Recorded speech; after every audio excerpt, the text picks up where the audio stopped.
Good morning, students. We have learned in our last period about types of tides, that are spring tides and neap tides. Spring tides occur on new moon and full moon day, and neap tide occurs on first and third quarter of the month. Now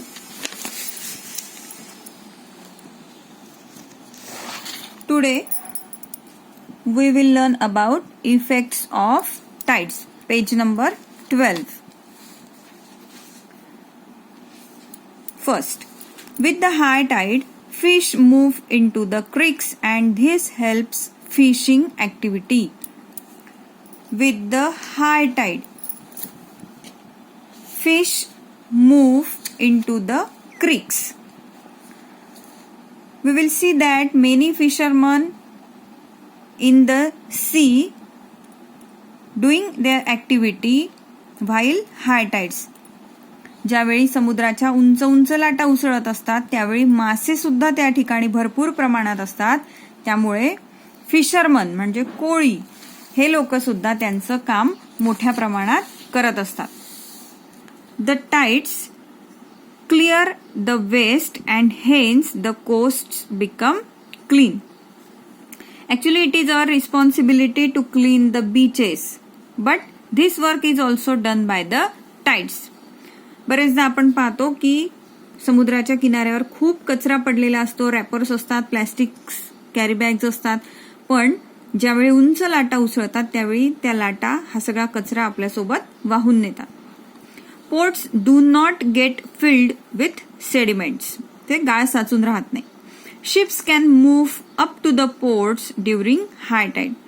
आणि अशा वेळेला ज्यावेळी उंच लाटा उसळतात, गाळ साचत नाहीत, त्यावेळी ships जे जहाज असतात मोठे मोठे ते पूर्ण पोर्ट पर्यंत, ज्याला आपण जहाजासाठी तयार केलेलं पोर्ट बंदर असं म्हणतो, तिथपर्यंत पोहोचतात. During high tide, sea water can be stored in salt pans from which salt can be obtained. You know that salt is essential for us. We get the salt from the sea water. During high tides, water gushes into the salt pans and their water evaporates and we get salt in those pans. So, during high tides, we get salt from that salt pans. Next, the tidal force can be used to generate electricity. We get electricity from that water during high tides. A lack of an understanding of the timings of high and low tides may cause accidents to swimmers entering the sea. Now listen, some effects are beneficial for us as well as some are dangerous also. During high tides, water gushing over the coast. Sometimes people are careless. They carried away by the tides and it may cause accidents because they don't know how to swim. खूप उत्साहाने लोक जातात उंच उसळणाऱ्या लाटा बघायला, अगदी काठापर्यंत जातात किनाऱ्यावर आणि लाट अंगावर येईपर्यंत त्याचा आनंद लुटतात. पण जर स्विमिंग करता येत नसेल तर एखादी उंच उसळणारी लाट मात्र आपल्यासोबत लोकांनाही वाहून नेते. जे लोक अतिशय केअरलेस असतात त्या लोकांना आपल्याबरोबर वाहून घेऊन जाते आणि त्यामुळे बरेचदा ऍक्सिडेंट्स होतात. Last, the tides help in maintaining the mangroves and the coastal biodiversity. What is meant by mangroves? Mangroves means the plants grows along the beaches or creeks are called mangroves. म्हणजे समुद्राच्या किनाऱ्यावर, किनारपट्टीवर जे उंच उंच झाडं असतात त्यांना मँग्रोव्ज असं म्हणतात. आणि या मँग्रोव्हमुळे, या झाडांमुळे समुद्रावरून येणारे वारे, वाहणारे वारे किंवा येणारे निर्माण होणारे वादळ हे गावामध्ये पोहोचू शकत नाही. The rate of flooding is very less due to these mangroves. Remember, the water of flood will not enter in the urban area. किनारपट्टीवर राहणारे जे लोक असतात, जे छोटे छोटे गावं तिथे वसलेले असतात, त्या गावांमध्ये समुद्रातलं पाणी, उंच उसळणाऱ्या लाटांचं पाणी पोहोचू शकत नाही. So there were the effects of the tide. These are the effects of the tides. Now, next point is timings of the tides change daily. हा जो वेळ असतो लाटा उसळण्याचा हा रोज बदलत असतो. Timings of the tides change daily.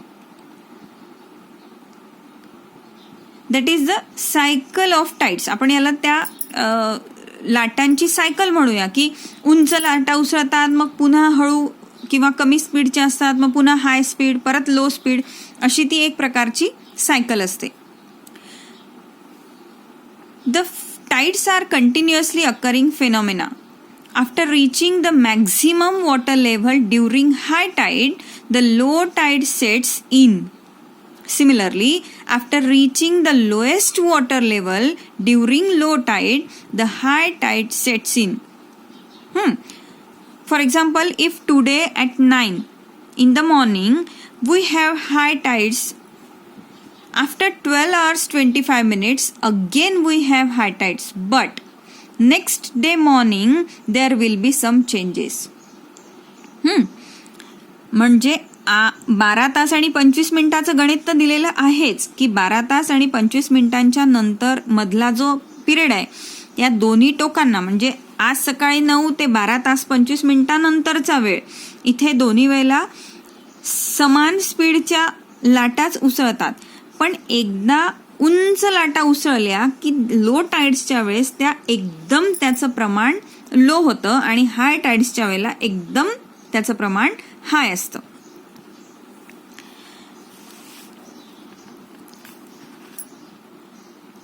Remember that in the following discussion, the highest limit of the high tides is mentioned. See figure 3.9. You will understand why the timings of the high and the low tides change daily. There are some points. There will be high tide at point P as it is opposite to the moon. Here is P and it is opposite to the moon. As point F is opposite to the point P, it will also experience high tide at the same time. आपण बघितलं होतं की right angle तयार झाल्यानंतर त्याच्या दोन्ही बाजूला हाय tides असतात, पण त्याच्या अपोजिट साइडला मात्र low. It will take 24 hours for point P to come back to its original position, means 360 degree. Point P will be at point F after 12 hours. 12 तास 25 मिनिटाच्या नंतर ही परिस्थिती बदलते. The same change will also occur with reference to the point F. Point F will not experience the same high tide because in the meanwhile the moon also would have moved a little ahead, means approximately 6 degree 15 Celsius. Hence, म्हणजे जशी जशी चंद्राची गती बदलत जाते त्याप्रमाणे या लाटांचाही कमी जास्त प्रमाण लाटा उसळण्याचं प्रमाणही कमी जास्त होत असतं. After 12 hours 25 minutes, F will arrive opposite to the moon and it will experience high tide. Point P opposite to F will also experience high tide. म्हणजे या फिगरमध्ये असं दिलंय की इथे F आणि इकडे P या दोन्ही वेळेला दोन्ही ठिकाणी इकडे हाय टाइड असेल तर F पॉइंटला पण हाय असेल, इकडे लो असेल तर F पॉइंटला पण लो असतं. Later again after 12 hours 25 minutes, point P will experience high tide as it comes in front of the moon, P and P1.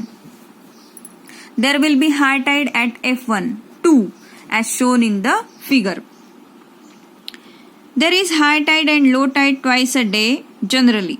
The time difference between two high tides is of 12 hours and 25 minutes. Underline this sentence. The time difference between two high tides is of 12 hours and 25 minutes.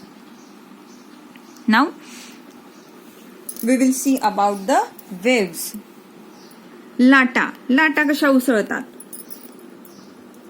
If you blow air over hot milk or tea while drinking, ripples are generated on the milk or the tea. In the same way, because of the force of the wind, water appears to be moving. ज्यावेळी तुमच्या कपामध्ये गरम दूध किंवा चहा असतो आणि त्याला तुम्ही फुंकर घालतात, त्यावेळी तिथे असे छोटे छोटे तरंग उठत असतात, लहरी निर्माण होत असतात. आणि त्याच पद्धतीने वाऱ्याच्या फोर्समुळे, the force of wind, water appears to the moving. The sea water gets pushed by the wind and ripples are generated on the water surface. These are called waves. समुद्रामध्ये आपण उंच उंच लाटा बघतो, पण छोटेसे तलाव वगैरे जर असतील तर त्या ठिकाणी वाऱ्याच्या फोर्समुळे, दबावामुळे, प्रेशरमुळे, त्याच्या स्पीडमुळे छोटे छोटे तरंग उठताना आपल्याला दिसतात. The sea water moves up and down or slightly forward and backward due to the waves. त्याच्यामुळे मग हे सी वॉटर जे आहे हे अप अँड डाऊन किंवा फॉरवर्ड अँड बॅकवर्ड असं ते हलत असतं. The waves bring the energy contained in them to the coast. They break in the shallow waters near the coast. Large or small waves are formed continuously at the surface of the sea. ज्यांनी समुद्र जवळून बघितलाय त्यांच्या डोळ्यापुढे हे येऊ शकतं की समुद्राच्या लाटा कशा उसळत असतात. काही वेळेला त्या अगदी हळू असतात, काही वेळेला अगदी उंच उसळणाऱ्या असतात. कधी कधी त्यांची उंची खूप जास्त असते, कधी कधी ती अतिशय कमी असते. Generation of waves is a natural and regularly occurring phenomenon too. Now, structure of the waves. Structure. The sea water get pushed up and down because of the wind. समुद्राचं जे पाणी असतं ते या वाऱ्याच्या फोर्समुळे, वाऱ्याच्या वेगामुळे अप अँड डाऊन होत असतं, वर खाली ते उसळत असतं. The raised up portion of a wave raised up portion of a wave is called crest and the depressed one is called trough. See again, the sea water get pushed. समुद्राचं जे पाणी असतं ते पुश केलं जातं, म्हणजे वाऱ्याच्या फोर्समुळे, वाऱ्याच्या दबावामुळे ते ढकललं जातं आणि म्हणून ते अप अँड डाऊन होत असतं. आणि जो उंच उसळणारा पोर्शन असतो त्याला क्रेस्ट म्हणतात आणि उंच उसळल्यानंतर जो पाण्याचा खाली असणारा भाग असतो त्याला म्हणतात trough. If a strong wind is blowing in one direction, if a strong wind is blowing in one direction, large waves are generated. जर वारा अतिशय वेगाने वाहत असेल आणि अतिशय फोर्सफुली जर तो पाणी ढकलत असेल तर लाटा उंच उंच उसळत असतात. आणि the vertical distance between a crest and the following trough is called the amplitude of the wave, whereas the distance between two consecutive or successive crests or troughs is called wavelength. Now see the figure 3.11, the structure of wave. बघा, हा उंच उसळणाऱ्या लाटेचा जो भाग आहे त्याला इथे नाव दिलंय क्रेस्ट, आणि अशी लाट उसळल्यानंतर हा खालचा जो पोर्शन आहे त्याला म्हणतात ट्रफ. मग आता ही व्हर्टिकल पोझिशन जी आहे क्रेस्ट आणि ट्रफ किंवा क्रेस्ट आणि ट्रफ याच्या मधली ही जी व्हर्टिकल पोझिशन आहे याला म्हणतात amplitude of the wave. It is called the amplitude of the wave. The distance between a crest and the trough. Crest and trough. Crest and trough. हे जे distance आहे, हे जे व्हर्टिकल लाईन इथे काढलेली आहे, हे एवढं जे डिस्टन्स आहे याला म्हणतात amplitude of the wave. whereas the distance between two successive means consecutive, two successive crests or troughs is called wavelength.